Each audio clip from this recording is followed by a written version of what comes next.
Sudbury in July 1852. He went to local schools, was an interested student, and he tells about how interested he was in being a student.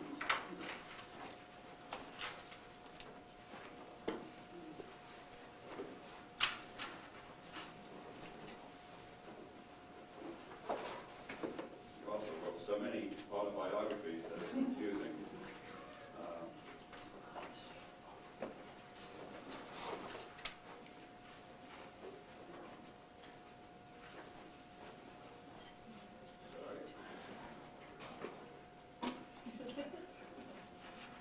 All of the things I'm reading are from the Goodnow Library Barton collection that the family members gave many years ago. And I want to recognize there are some Bartons, and they're here, I believe, I've been told.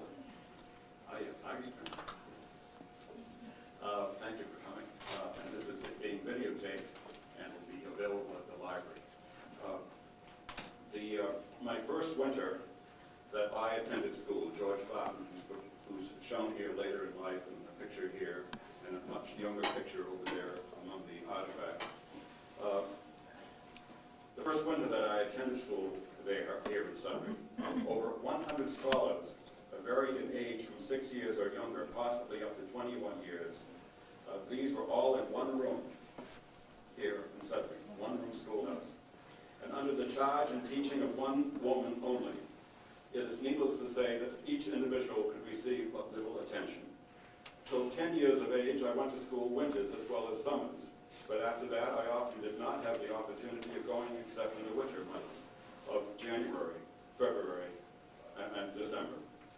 Sometimes I was allowed to go part of a term, others only on rainy days. And occasionally I was allowed a full term, but most of the time between March 1st and December 1st was obliged to work on the farm. He was a product of the farm, a local farm. Luckily, a farm that was doing well. He was fascinated with languages and tells an interesting little tidbit. My mother's cousin, Harvey Hunt, came to visit us one summer with his wife, who was a Chilean lady. And their conversation in Spanish interested me very much, being the first foreign language that I had heard. Imagine a young boy, 1860s, first time he ever heard a foreign language. And then my uncle Robert Craig came home from sea and told me of several languages which he knew a little, so that I got much interested in languages. I borrowed a French grammar from one of our neighbors, Elmira Hunt, and studied this, having previously bought a French dictionary at Harvard Square, and studied this with the first money that I could save for this purpose. I bought that book. These attempts at learning a language were very crude, but I learned to read to some degree. So at enjoying the stories in the French reader, so much so that he enjoyed the stories in the French reader, that he got a little later together with Otto's French grammar. The latter I learned by heart, right out of a book, never hearing it, and knowing nothing of the proper pronunciation. I remember speaking to a French wheelwright in Maynard in what I thought was French. But his reply was, "I'm no talking English," which rather disconcerted me. When my father found that I was so intensely interested in study, he allowed me more time in the evenings when the others were working, as for instance, in husking time when we husked by lantern light. He would allow me to stop at 8 p.m. and go into the house to study a while. He and the hired man would continue to husk the corn until 9 p.m. He was a graduate of the Warren Scientific Academy at age of 20. In other words, he didn't go to a formal school of higher learning until he was 20 years old in 1874. Which makes him old. He went there to prepare for MIT. And he speaks of it in his extensive diaries of mistakenly staying another year at Warren Academy due to the finances in order to enter MIT. But he finally did start MIT in 1876, where he graduated from. and he taught at MIT as professor at MIT. And his first, without reading, if you took all the transcripts of the diaries, they're about this high. If you read them all, which I have not, and I encourage someone, if you're interested, go to the reference library and get entrance to the history room and that collection, because it really needs to have a book developed from it, because all the materials there, the pictures of his family, the pictures of his life, everything you would need to make a really interesting book, if not a documentary. His first trip to Greenland was in 1885. By the way, he did have a summer home here in Lake Boone, and how did he manage to get into the Greenland expedition? I'm going to read that. Strange that you should ask. In the spring of 1895, now I can't tell you how this led up to it, but in the spring of 1895, Mrs. Perry had asked me if I could be one of the party of scientists to go to Greenland and bring home her husband, Lieutenant Robert E. Perry. But at that time, I could not get away. Others went, and so Perry had returned. He now planned to make a special summer trip to Greenland to obtain an exceptionally large meteorite, which the Eskimos had shown him, and was obtaining others to help bear the expense of the trip. Professor Alfred E. Barton of the Institute had been Perry's chum in college and at Washington, D.C. afterward. He now came to me and asked if I would join the expedition and pay $500 toward the expenses. In other words, they're asking him to pay $500. I replied that I would go tell him the next day. I returned home, asked Eva, his wife, who said to go, and the next morning, that's all. Imagine that conversation. Honey, I plan to go to Greenland. I won't see you for 6 months, but she let me go.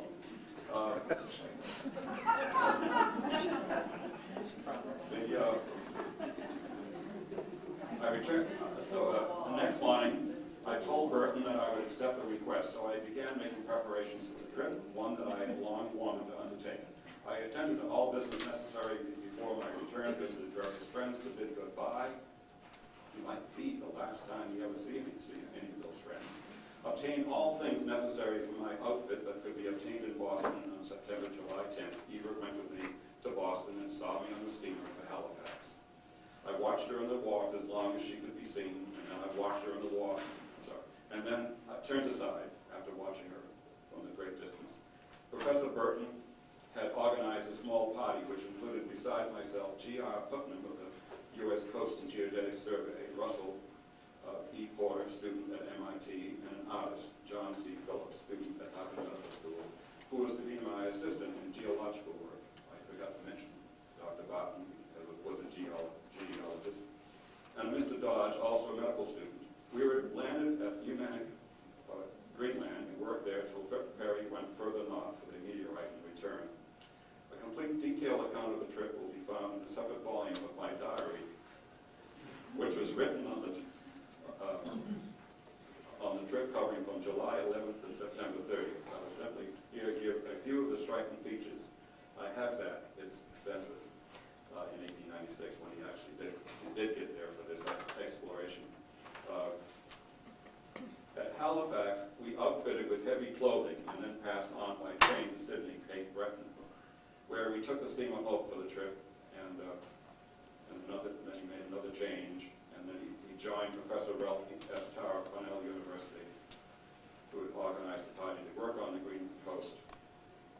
And he speaks of Perry's individual party consisted of himself, Matt Henson, his body servant, a Negro, and Opti, an Italian artist who was making paintings of important scenes in both sketches and paintings of many Eskimos. You may have seen those renderings exhibited at Harvard. Besides these three scientific parties, there was Mr. Hawkins of Yale College, who had broken down under his studies and became insane under the charge of two caretakers, and they'd taken to Greenland. Must be for his health. He was the son of Professor Hopkins of Yale, and having a craze on Arctic matters, he was taking the trip. And Captain John Bartlett was in charge of the ship and was accompanied by his son George. And goes on and on, but you can see the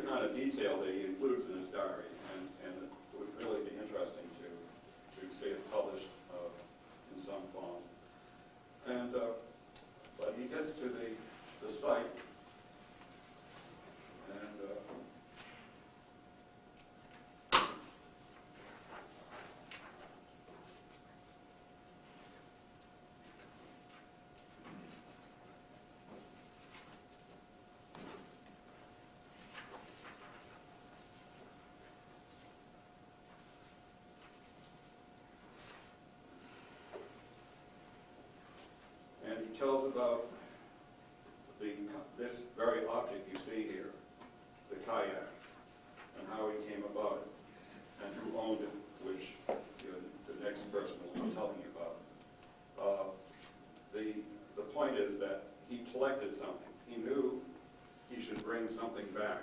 And I think he sort of covers that as to why he brought this back.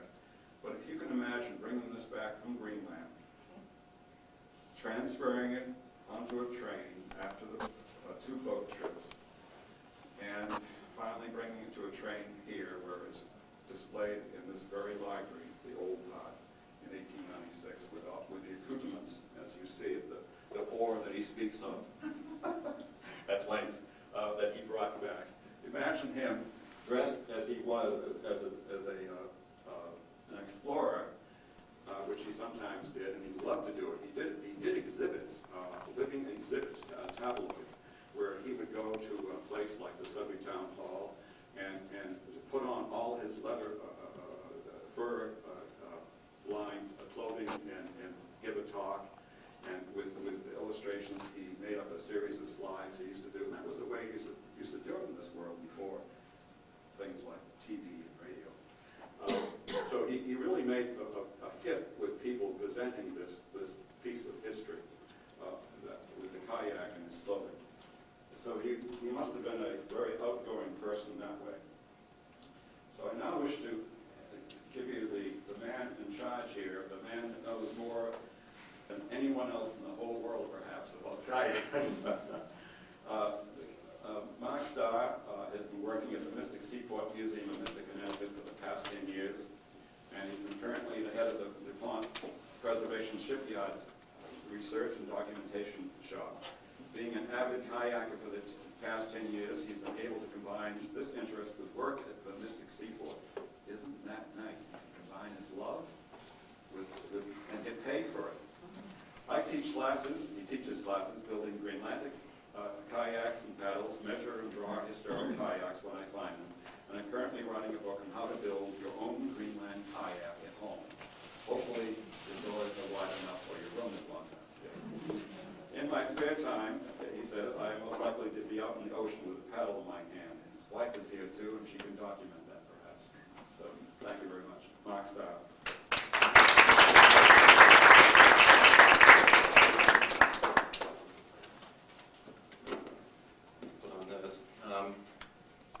It's a nice introduction, but I don't think I know more than anybody in the world on kayaks, for sure.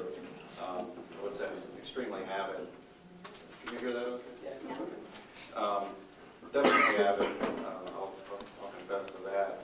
And working at the museum, I've been able to hoodwink my boss into letting me follow one passion, sort of under the disguise of my regular job, just to document those. And that's gotten as far as actually starting classes building kayaks and building paddles. And I went to a meeting the other day, and the head curator, they were talking about starting the kayak trail in Mystic, and the head curator kind of said, "Oh, here's the kayak guy." And I said, "The museum's motto is the Museum of America in the Sea." And I said, when it's finally the Museum of Kayaks in the Sea, our job will be done. So it's getting closer. But what I'd like, or what I'll talk about today, sort of break it down into sort of a brief history of the Greenlandic kayak. Talk about the kayaks themselves, the nature of kayaks, their design, construction. Look just very briefly at the history of this kayak, and this kayak in particular. And then I've got a video called Amphibious Man, which is a wonderful video shot up in Greenland, in what is sort of like the Greenlander version of the Olympics. It's a kayaking event in which the winner is the Greenland paddler. And it's a beautiful film. The video footage on it is really splendid, even if you're not into kayaking. But it will show you these boats in use, how they're used, everything from their hunting techniques, racing, and then it ends up with their rolling techniques, which is, I think most people find pretty interesting. So that's sort of the general order, and then we can have a question, and there might be some answers, but I won't promise that. But, as you said, well, let's see, sort of the history of the Greenlandic kayak. Nobody really knows how far back they go, or at least I don't think anybody really knows. I've seen in kayak stores people claim 10,000 years, which the Thule people didn't even make it to Greenland until about see very long periods associated with a kayak. It's fairly certain, I think most scholars will give an age to these particular vessels, somewhere in the 700 maybe up to 1,000 year range. In terms of European contact, the earliest written descriptions or drawn descriptions, and unfortunately there was supposed to be an overhead projector here today, and we actually didn't have the right kind, so I won't be able to project these. Perhaps what I'll do, some of these are kind of small, I'll talk about them and pass them around, and you can just pass them back and forth, and hopefully you'll be able to see what I'm talking about. But one of this very early map was first drawn by a man named Stephanus in 1570, and he includes on it 2 kayaks. There's one up in this corner, and then you'll see a man carrying one under his arm down here. This map was redrawn in 1605, so this picture is actually from 1605. It was a copy. But certainly by then, the kayak must have been fairly highly developed. They're hunting. The man in the kayak up in the corner is throwing a bird dart. It looks like a harpoon with lots of prongs sticking out that would get caught on the bird, hopefully. You'll notice the curve to the kayak. You'll see the kick up at the back end of the boat, which is very reminiscent of the type back here. The drawings are actually fairly accurate, which doesn't often happen when people sketching things like this. Sometimes they're grossly exaggerated. But it's kind of an interesting thing. But one of the earlier diagrams of a kayak, certainly when this man showed up on the scene, they had just invented this and were out trying it. It had probably preceded it by quite a bit. Let's see, before I pass this one around. The kayak itself is, of course, a hunting craft. They were only paddled by men and were used strictly for hunting. They did certainly some travel in it, but there wasn't adventure paddling or just out there touring. Greenland, of course, is a very serious place in terms of climatic conditions. You've got all of the ocean's uninterrupted flow towards them, which gives them very huge waves, very cold waters, lots of ice. It's a dangerous place to be, so you didn't venture out into the water without a good reason for it. So at the back of this picture, you see some hunting going on. There are 3 kayaks out there, and this is probably a beluga whale that has been harpooned and is probably dead at this point. And the other thing you'll see in it are these big inflated bladder bags, which there is one that we'll look at later. Those were used as drogues. When the animal was harpooned, they didn't want it to get away. It was attached by a line from the harpoon to this drogue. The animal would have to tow that. They could keep track of it, and then what they would do is chase it and try and keep harpooning it until they could finally kill it at the end. That's what's on the back of that. Let's see how long my tether is. So they go back quite a ways and formed a very important part of Greenlandic life. Most of their materials that they work with and most of their food came from the ocean. And they had to go out and get them. They just, food that couldn't wander up on beaches conveniently that might have been. The kayaks themselves are really marvels of engineering in many ways. In Greenland, there are no trees. All of the material had to come to them, once again, from the ocean. It drifted up as driftwood. And they would gather up appropriate pieces. You can see in the stern, there's curves, and up in the bow, they would find pieces that were curved, pieces that were suitable, and it would take them quite a long time with the early tools before European contact to work out all of the pieces that they were going to build their kayak out of. It wasn't dropping down at Home Depot and picking up what you needed. So it represented a lot of time and effort and work for an individual to get a kayak, and was extremely important because it gave them a ability to go out and gather their food. As you can see, they're very, very simple in looks, very clean. They're composed really of just a few major long curves running fore and aft. They're very clean on deck. There's not much there, and you can see they're quite small. If you can imagine climbing into that and then heading out into a fairly good-sized ocean. You might wonder, how did they come up with something that small?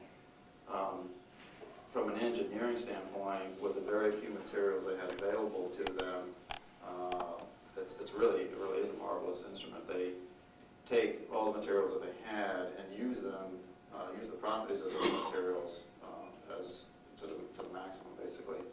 The frame, after when you go out and take a look inside, you'll see very small pieces. Everything in there is fairly delicate looking. They're all pegged, lashed. There's mortise and tenon joints that hold these small pieces together. Pieces like the chine, which is this piece of wood running format down here. And this particular boat are lashed on with a twine. Normally they're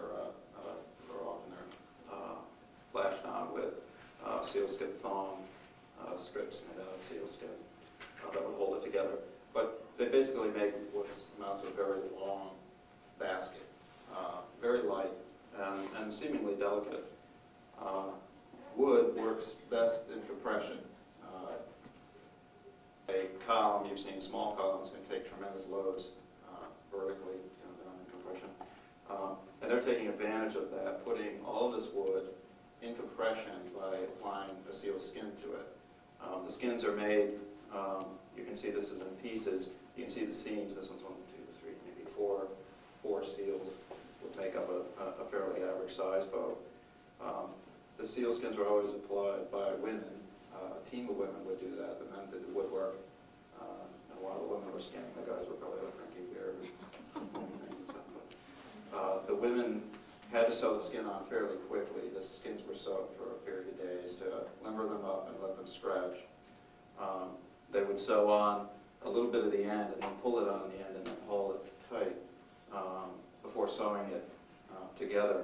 And when you come up later on the deck, you can't see from where you are there, you see these little scallop marks running like that on each side. And inside the boat, there's basically some lacing. It's almost like your shoe with twine or leather thong that partially pierces the deck. It would go back and forth, and they would pull that tight to get that center seam.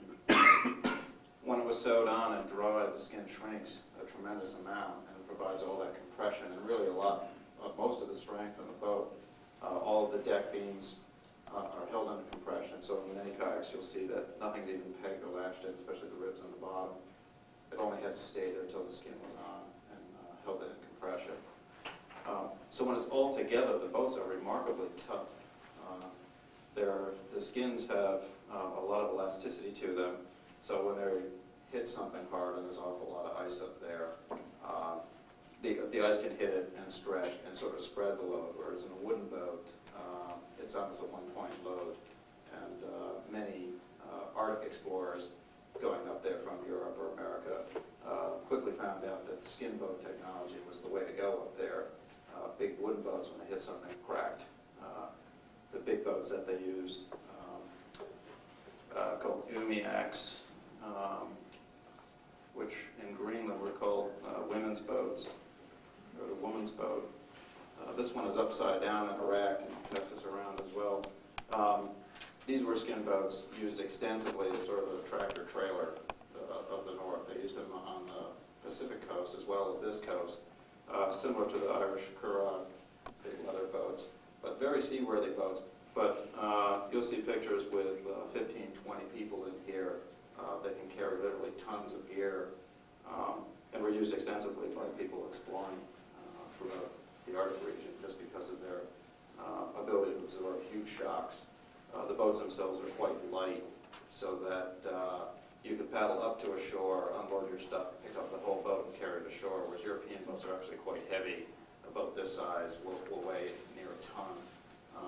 So they had a lot of outfits that were put to use, and mostly they were used to move a village, families, to different locations when seals had moved out or when they were going to a new hunting ground in the summer. Often they would hunt in a different place in the summer or the winter. So I'll pass that around. I mentioned hunting. Of course, they're hunting. This gentleman on this boat appears to have caught a really large, something like a halibut fish. So they also fished from these boats. Most of these pictures, by the way, come from the internet, so they're not real high quality, but there are a lot of sources out there for some interesting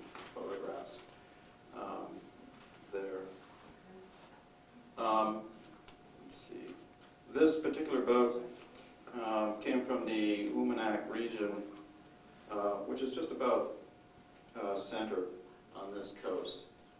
As you can see, the villages, at least on this map, are pretty heavily defined. And this is the side of Greenland that was sort of discovered and colonized earlier. Interestingly, the Danish, who were doing a lot of that, realized even in the late 1800s that they were destroying the culture. So they were very careful when they started contacting the fewer groups on this side to sort of leave them alone. They realized what had happened, so they were actually a lot more sensitive as they started getting to this side of Greenland.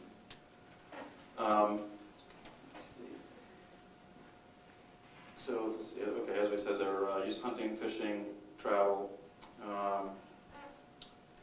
The kayaks themselves, as I mentioned, are out as a hunting tool in some extremely difficult conditions.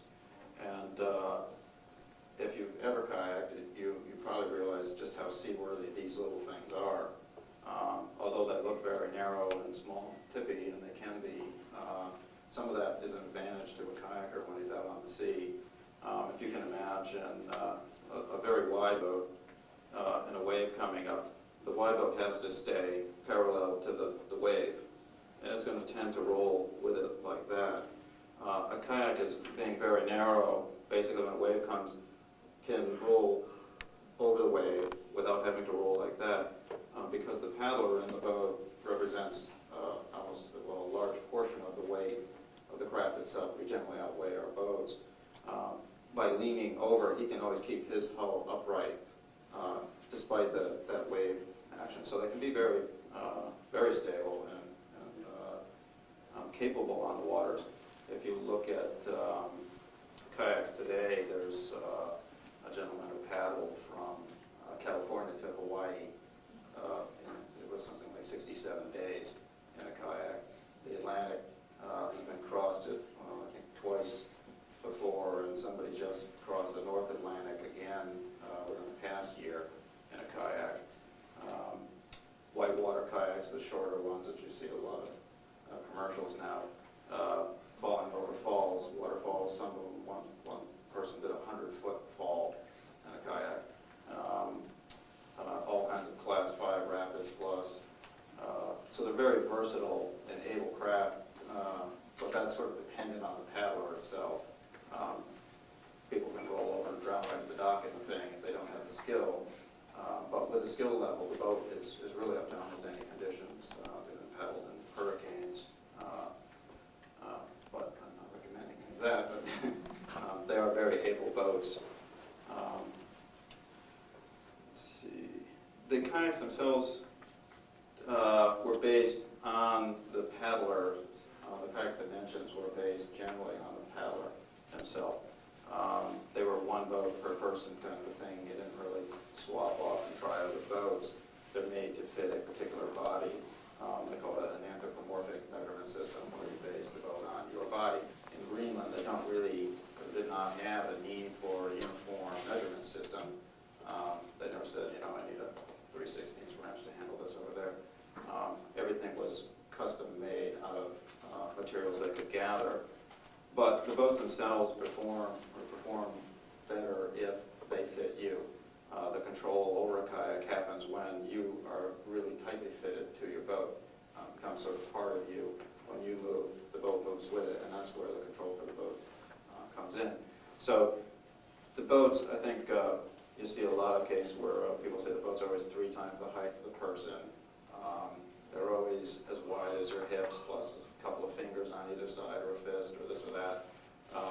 And the depth of it is supposed to be the distance from the bottom of your hand to your palm. I think they certainly used an anthropomorphic measurement system because it works just as well as anything else. You can use a stick and get very accurate measurements on things. I don't think every boat was designed that way. Specifically, not every boat was exactly that in regards to the body that was going to go in it. But it was a good way to track what you liked in a boat. So if you're building another boat, you might say, well, my boat here was my hips plus 2 fingers, but I want this to be plus 1 finger. So it was a way for them to track the shape. because they weren't built on molds like European boats, where we build something like a rowing boat. You build a form that's very tightly constrained, and you force all the wood into that shape, and you can make 10 boats that look almost identical. These boats were built out on the ground in the open with very few shape holding molds. They may only bend the center pieces, or the pumics, these side pieces, around the stick that they know was their hips plus whatever. So they're a much more loosely built boat. It's very hard to build two that are identical without having forms that you copy. So they did use an anthropomorphic measurement system, but I don't think it was quite nailed down to every boat was like that. And it varied quite distinctly region by region. Each of the tribes in Greenland and these villages often didn't have much or any communication with the others. And it was not uncommon for a tribe and their type of boats to disappear when all the men died over a rough winter. And other boats would then be brought up and reintroduced. There's cases where tribes were reintroduced to a kayak, which actually looks like a kayak down here because that's where it came from. So it's hard to nail down often where kayaks come from. And what is nice about this one is we know exactly where it came from. We know who owned it, what it was used for, and when it came back here, which is very rare. We have, I have a drawing of one kayak up here at the Peabody Museum that's listed as a Labrador boat. They weren't all that careful generally when they brought a boat back. It was, wow, this is neat, let's take it back, it's a kayak. They didn't really concern themselves too much about where it came from. And in that case, they thought it came from Labrador. It may have passed through Labrador on the way back to Boston, but it's actually a Greenlandic kayak. So it's neat and rare to find so much information, historic information on one of these boats. So that makes this boat, I think, kind of exciting compared to a lot of the others. Let's see. So, I'll show you just a couple of pictures from the inside of the kayak. The first one, and I'll pass these around so you can see a little more clearly. The first view, number 7, is looking forward in this particular boat. And you can see that, you can see one deck being broken all the way forward. You can see how the frames are bent. And then the keel and these two chines over on the sides are lashed in. Up on the deck, you can see that lacing going back and forth that I spoke about, used to haul the skin together when it's tied in. You'll notice that there's one curved deck beam and then a series of flat deck beams. The curved deck beams start here. There's one right here at the beginning of the opening. That's called a masic. That's where your legs rest and help give you part of that contact with the boat, your ability to roll the boat by twisting your legs. Then there's another curved beam forward of that, and then it drops up to flat deck beams. And the flat deck beams are where the first flat deck beam is where their feet would press against, and that's what sort of customizes this boat to an individual. They would measure out how far between their back, where it's resting on the back of the coaming, to their feet would be. So a longer person wouldn't really fit in the boat. Shorter people can get in often and brace off something else in there. But getting your feet just behind your knees and your thighs against the boat, your bottom, of course, and your back against the backrest is what gives you all the control in the boat. By moving, raising and lowering your legs, you get a lot of control. Let's see, there's some paper up there. And this boat is a little different in that it is lashed with a twine individually at each joint. Normally in Greenland, it was a series of lashings that ran fore to aft, one piece, would run down from the chine to the frame, to the next frame, to the next frame, and would continue all the way down the boat. I was speculating that perhaps this boat, which was built for a summer's work, may have been built a little bit differently for that. The man who owned it,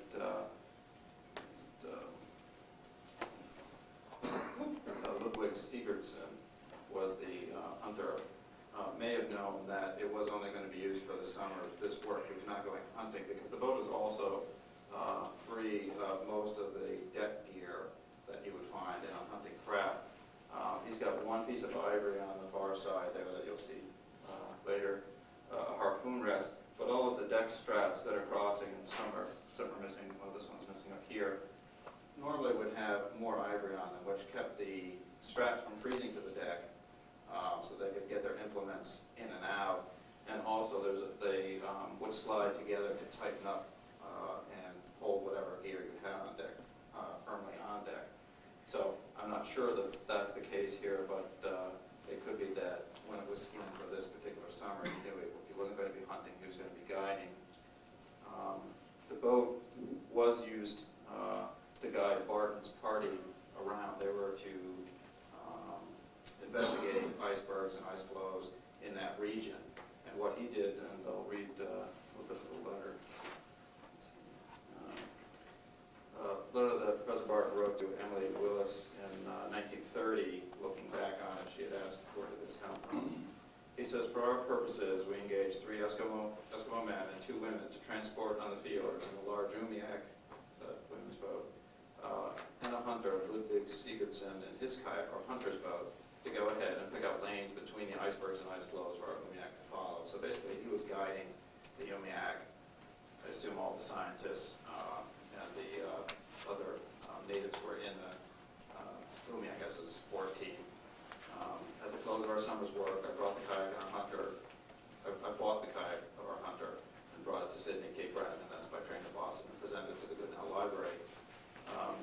A few things of other note, Sigurdsson's brother Daniel was the chief of the tribe there, and he was hired to boat's head, or hired as a steersman, who I was assuming was heading up the umiak. They were both paid 2 kroners a day for their services. And lastly, giving it to the library here was a great thing to do because obviously it's still here and it's in wonderful condition. So he made a good choice back in 1896. This particular kayak falls pretty much within the average dimensions for kayaks that are still existing, so historic kayaks. You take all of the Greenlanded kayaks that have been measured and drawn. The dimensions for this boat are fairly typical. It's about 16 foot 8, a little over 16 foot 8 long, 17 7/8 wide. Just for comparison, most of the modern kayaks you see out there on the water today may range usually between 20 and 24 inches. People do build smaller ones now, but most of the custom boats and the bigger plastic boats are in the 24-inch range. And when you're talking about such small numbers, an inch or 2 really makes a big difference. So these boats are quite narrow. And this one is about 1/6 of an 1/8 inch deep. So this one might translate into fairly close, or might be for a person roughly a little bit smaller than me. It might work out. Back to the anthropomorphic measurement system, I've noticed there's some boats, if you take those numbers and try and back out the human body that was in there, you come up with like a 6'3" guy who had hips this wide. That's why I say you can use that with a little bit of free strength. As I mentioned, there is no other deck ivory on the deck. There's a strap that you can see just the remnant of here. These straps are very handy for sliding paddles, hunting gear under, but it's missing all of the rest of the ivory. Also, I'm sorry, go back to passing this around. So looking forward, you'll also notice there's some frames missing here, and they happen to be right at about where his feet are. If you've ever paddled a skin boat, you're often tempted to cut out a frame or 2. I think that's probably what happened in here. When your heel's resting on it all day, it can get to be annoying. So I think it was either just a coincidence that those particular frames are missing, but they are in this boat. And later on, take a look at some of the drawings up there. You'll see they're missing in other boats as well. So I don't think it's pure coincidence. And this, on the back side of this, looking aft without the paper, fairly similar to the forward view, except they're all flat deck beams. One other thing on this. This boat has a very unusual deck arrangement for the deck stringers. Under the the deck, and typically there's two pieces of wood that run forward about to here to help support the deck load underneath the skin. They keep the skin from sagging down under weight of water or gear. And then there's usually two right after the cockpit, which you can see when you look in there. You'll see the two sticks resting on the deck beam heading out. In this boat, and it's very unusual, there's a single piece running forward, and then up here there's two that continue. So you can just see that up here. You'll see the two end pieces there, and then in the drawings it's much more clear when you look down at it. But that's fairly unusual. I haven't seen that before. I haven't seen any of the drawings. Spin around that's forward.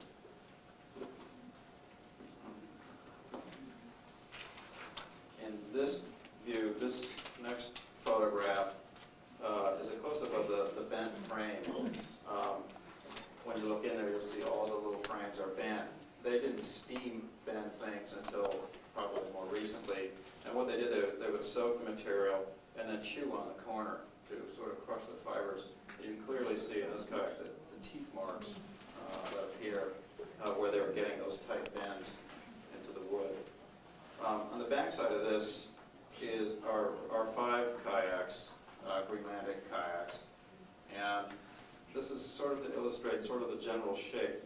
When you look down on them, and these boats are all heading that direction, you'll notice that the forward of the cockpit is slightly wider than where they're sitting.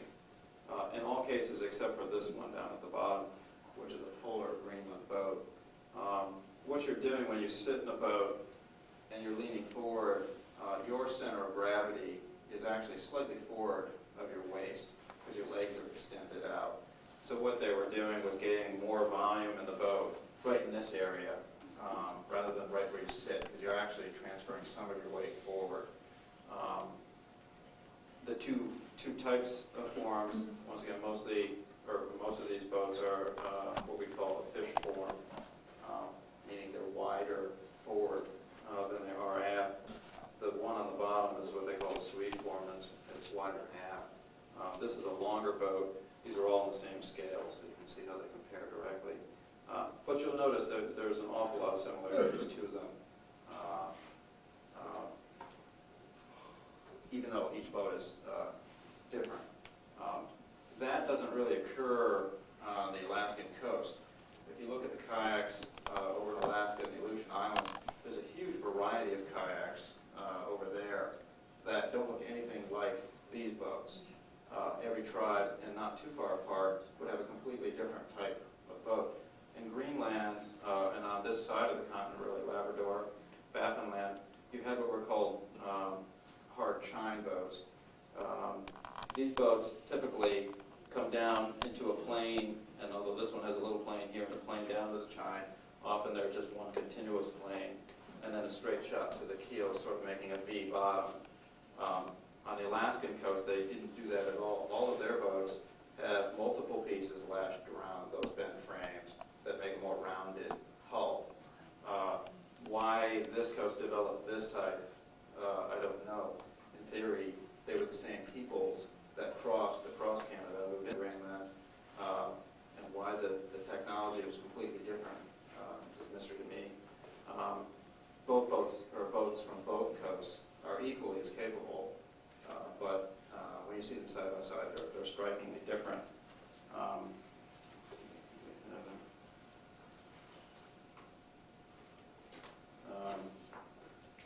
These pictures here will show you a couple of different types of Alaskan boats, and you'll see they don't look at all like this.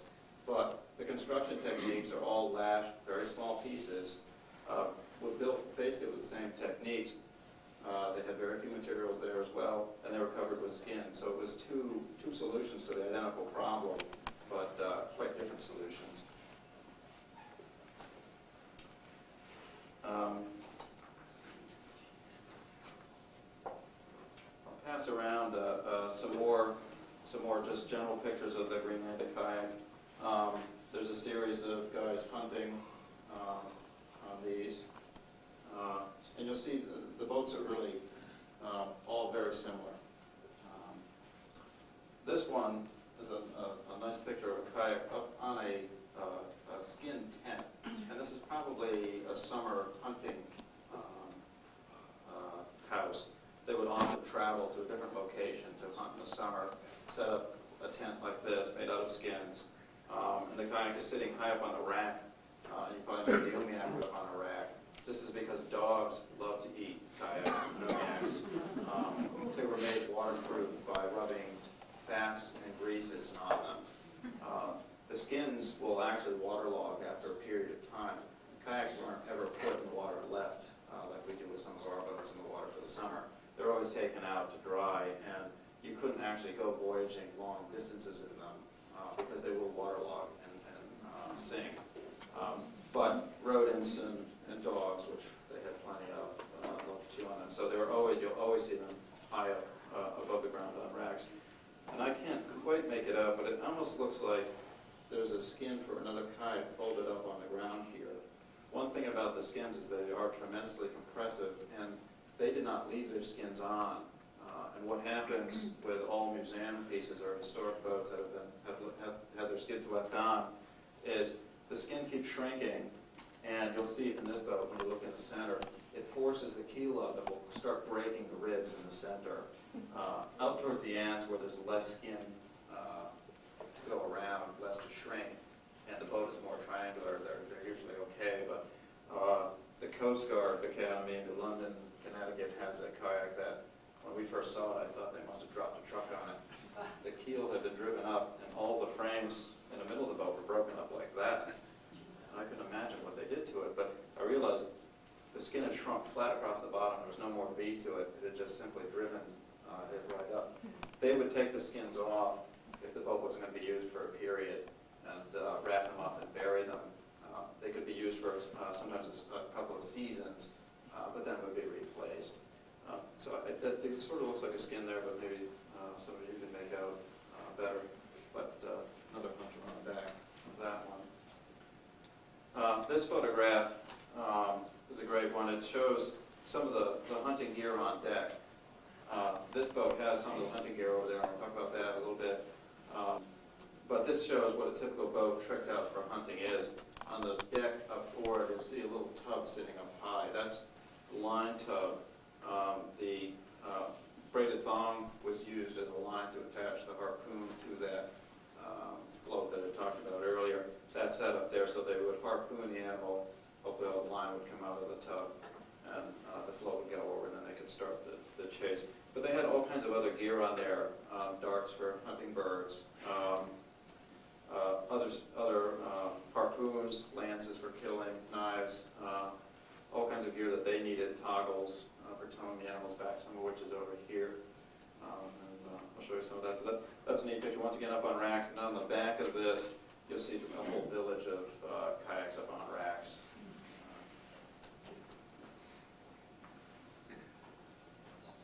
Let's see, this is more kayaks out. Well, this is kind of a nice picture of they call it a seal launch. You get in the kayak and then are shoved off into the water. Part of the reason for these long overhangs was often the shores have got ice ringing them. And in the film, you'll see how one of these bows is put to use. The bow hits the ice and just slides right up, and they actually drag the whole hunter and boat and all right up on the ice.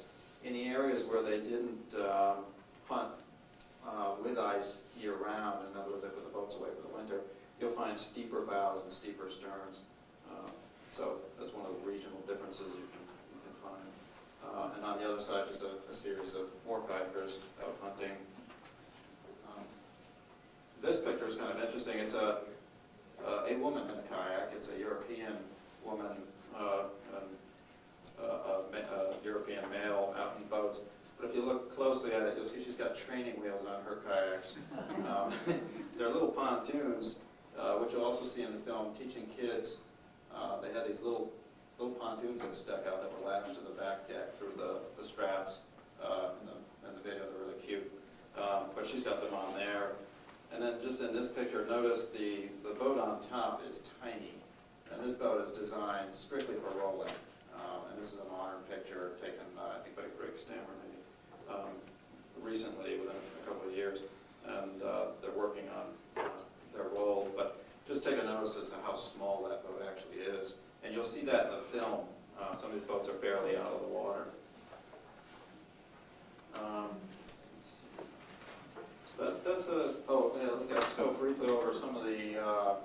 implements that come with a boat, of course, the most important thing with a kayak is a paddle.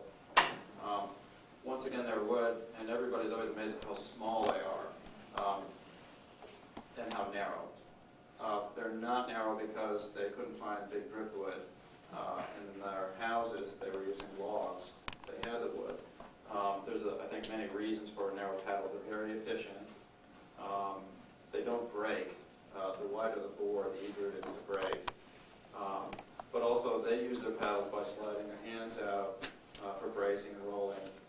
Their hands, basically, at that width with the bone edging on there, won't come off the end of the paddle. And you'll see these even stick out in some cases to keep their hands from coming off. So when they're practicing rolling, or they do go over, and they slide the paddle out to help them come back up, their hands don't come off the end. But the primary reason is really narrow blades are very efficient. You use a little higher cadence than you do with a big blade.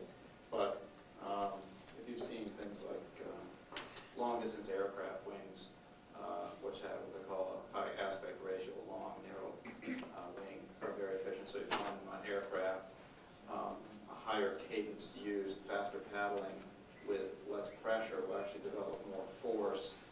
And you'll see that in something like racing cyclists who, I get on a bike and I'm pushing pretty hard. Racing cyclists use a very high cadence. It's more efficient to do that than it is to push really hard in a lower gear. But the paddles up there often were edged. The edging here is gone, edged with bone, and would have bone tips or ivory to help protect them from ice, which is quite damaging. Often these were pegged on. This might be with wood or deer antler. Apparently they use a lot for peg. And there'll be a little tenon in here and a mortise in the bone, and you can see it's pegged. Let me take a look at it. Well, they just asked me if we could not touch everything, especially the skin parts, when you're looking at the boats later. So the paddle was one of the most important pieces of equipment they had. The other is the stray skirt, which is once again made out of skin. This went around the paddler's waist, and you can see that the line there was pulled tight. The other part went around the hoop, the kayak hoop itself, and that's what made the boats so great at sea. You became one watertight unit, and you could roll over and over and not fill with water. So that's what made them watertight. They didn't use life jackets. They didn't have life jackets, and they never came out of their boats. And if they did, they didn't have to tell about it. The water is so cold there, they just wouldn't live long enough. So they were very adept at rolling their kayaks, and that's not necessarily true with the Alaskan coast boats. A lot of those tribes never did roll their boats.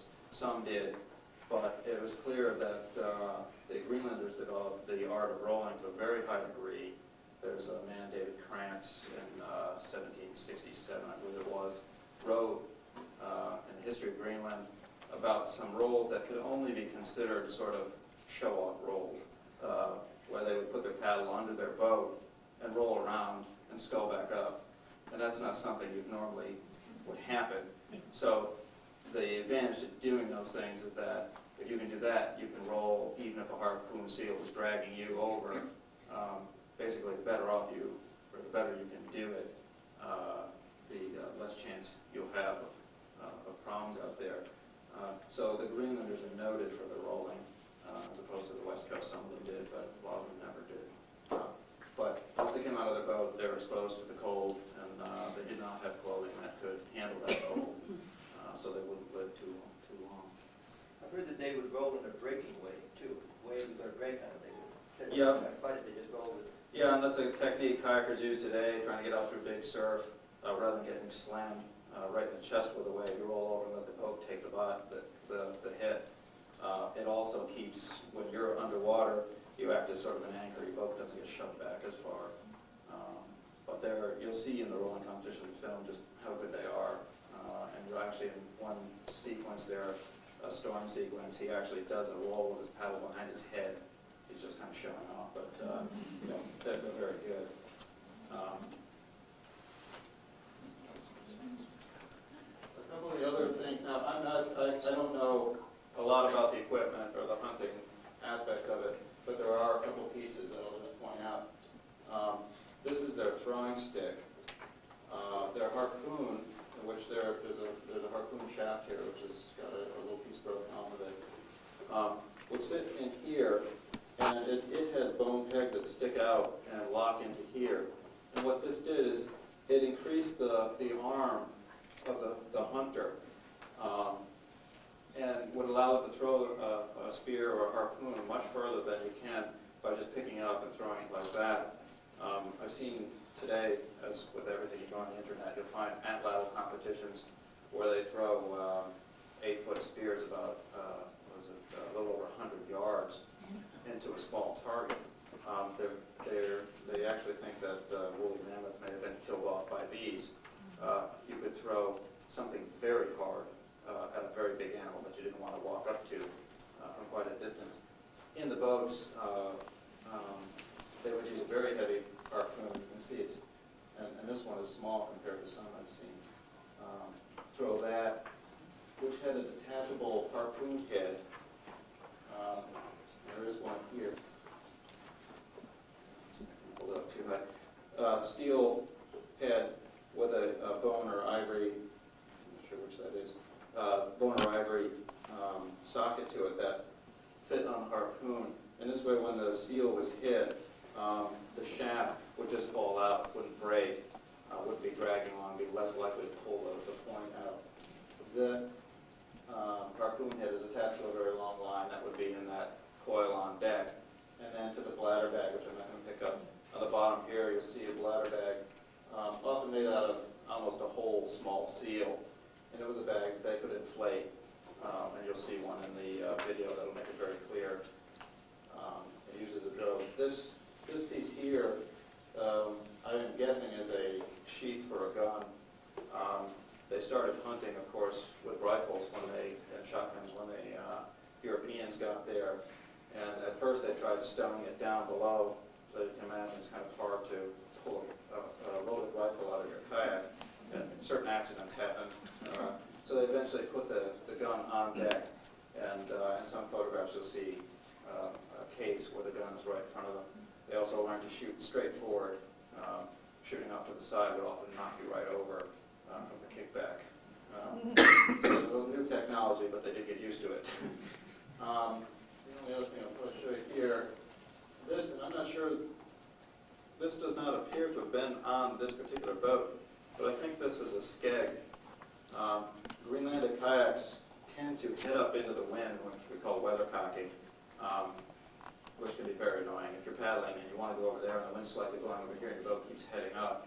In the late 1800s, somebody tried to stop that problem by adding a fin back here, which would give it directional stability. They first tried putting a rudder on. These boats don't really take well to rudders. Eventually what they ended up doing was usually fastening a little bone plate to the bottom of the keel, and then these were lashed onto the bottom. And it's just enough sticking down there to keep your sternum where it should be. In weathercocking, as you drive your boat forward, you build up pressure on the bow of your boat, and that kind of holds it. And what happens is your stern swings in the wind. So if you can increase the amount of boat stuck in the water back there, it won't swing as much. So what's interesting is these were developed in the late 1800s. In the film there, look for, there's a race, they do a race, and in the race, the first guy who picks out his boat, you'll see a fin on the back of his kayak. So they're still using them today. Actually, the coincidence with the introduction of firearms. Oh, are they really? So that they could stay pointed. Huh. So this one does not have a pad on the bottom of the boat. So I don't know whether this actually came with it, but this appears with the books, or appears to be the one that it is.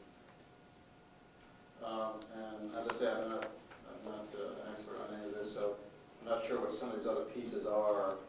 So I won't explain it. Do you know what that is? No, not really. Okay. Well, if anybody knows, I'm curious. There might be a line for fishing.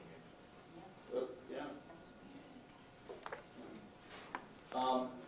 So I guess I'll probably stop there. If there was any questions you want to ask now, the video is really great, and then it shows all the stuff that I've